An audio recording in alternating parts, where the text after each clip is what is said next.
These young talents are in for some massive leaps headed into the 2025 season, and they're about to put the entire NBA on notice. You're not that guy, pal. Trust me, you're not that guy. Everything is lining up for Cam Thomas to have an explosive 2025 season. He's already proven himself to be a pure scorer who can fill it up with the best of them when he gets going. He put up an impressive 22.5 points per game last season with the Nets, while still having to manage an inconsistent role under coach Jacques Vaughn. But with Mikal Bridges now shipped off to their neighbors in New York, it's officially the Cam Thomas show in Brooklyn.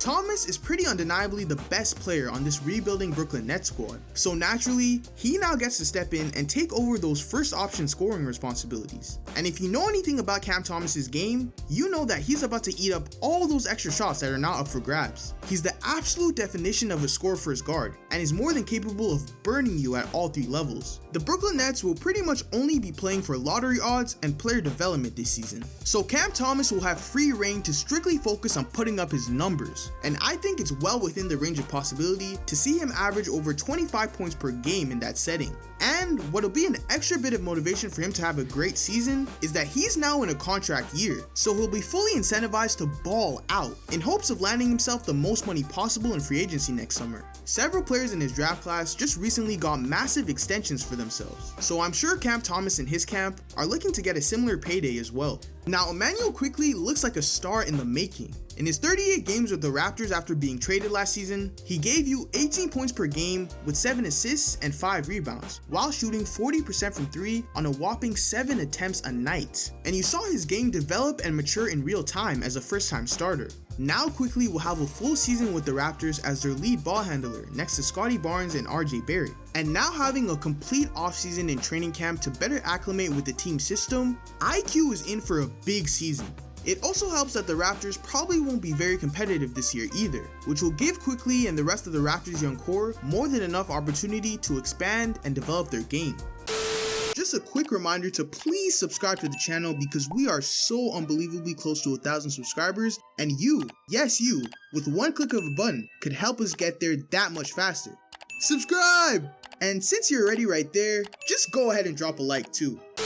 I'm probably most excited for what Jalen Johnson could potentially do this upcoming season. He took some major strides in his third year, jumping up to 16 points, 9 rebounds, and 3.5 assists per game. And with DeJounte Murray now out of the equation for the Atlanta Hawks, Jalen Johnson is now their clear number 2 option. And with more shots and responsibility for him in the offense now, a 20 point per game season could very well be in the cards. Jalen Johnson is an elite athlete, one of the best high flyers in the game, and when he's on the court, he's constantly putting pressure on the rim, but he's now also displayed a pretty sweet shooting touch in the mid-range area, and shot it at league average last year when stretching out to the 3-point line. The jump shot will be a major factor as to whether Johnson takes that next step or not. If he can maintain or even improve that shooting stroke moving forward, the sky's the limit. Johnson is also a very underrated facilitator at the forward position and will routinely throw some eye-popping passes. I can't wait to see a full season of the Trae Young-Jalen Johnson dynamic duo, now that Johnson is officially the second guy. Their games complement each other so well, with Johnson being an absolute powerhouse above or around the rim, and Trae Young being that dynamic dual threat point guard with both lethal scoring and playmaking capabilities. They definitely maximize each other's games, and an even stronger on-court connection between the two could mean a world of a difference to Jalen Johnson's progression. Brandon Podziemski is the true definition of a do-it-all player. He can score when you need him to score, facilitate when you need him to facilitate, rebound when you need him to rebound, and defend when you need him to defend. He averaged 9 points, 6 rebounds, and 4 assists a game in his rookie season, in just 26 minutes a night. But more importantly, in that rookie season, he proved to be one of the highest IQ young players in the league, and a guy that will constantly make winning plays. Podziemski led the entire NBA in charges as a rookie, and had the highest plus-minus of any player on the Warriors roster last year, including Steph Curry. When he's out on the floor, his impact is always felt, and this season, the door is wide open to take that impact to the next level. Klay Thompson is gone, and the Warriors are now going to need Brandon Podziemski to step up and fill that spot.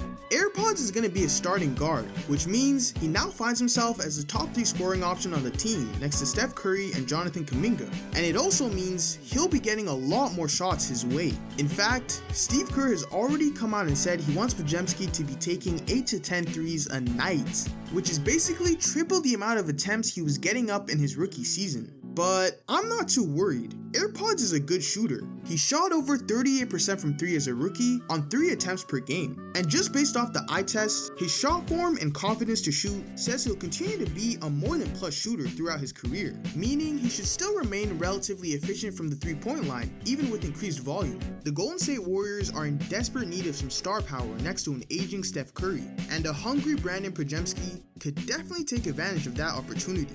Michael Porter Jr. is a 6'10" sharpshooter with a nearly unblockable release point. He's about guaranteed to shoot 40+% from 3 on 7 attempts a night, while also being quite a tenacious rebounder at the small forward spot. Now, MPJ has already been around an 18-point per game guy for the past couple seasons, but it looks like things are lining up for this to be the season where he cracks the 20-point per game mark. Arguably Denver's third most important player, KCP, has gone off to Orlando, but his shot attempts didn't travel with him, and that's where Michael Porter Jr. steps in. Now obviously, it's Christian Braun that's taking KCP's spot in the starting lineup, but as of right now, Braun isn't a great 3-point shooter yet, and he'd still prefer to attack the basket off the closeout rather than take a slightly contested 3-pointer. At least to start the season, Braun's main asset to the starting lineup will be his perimeter defense rather than his floor spacing. And with that, the Nuggets desperately need to try and fill that shooting void somehow. The team already doesn't get up a lot of threes as it is, but their solution could be right in front of them. Just have one of the most efficient high-volume 3-point shooters in the entire NBA take even more threes. We know Michael Porter Jr. has the ultimate green light, so he'll never say no to more shots. He's never afraid to shoot the ball, even when it might not be the best idea. So as long as the shot quality is still relatively high, I say just let him cook even more.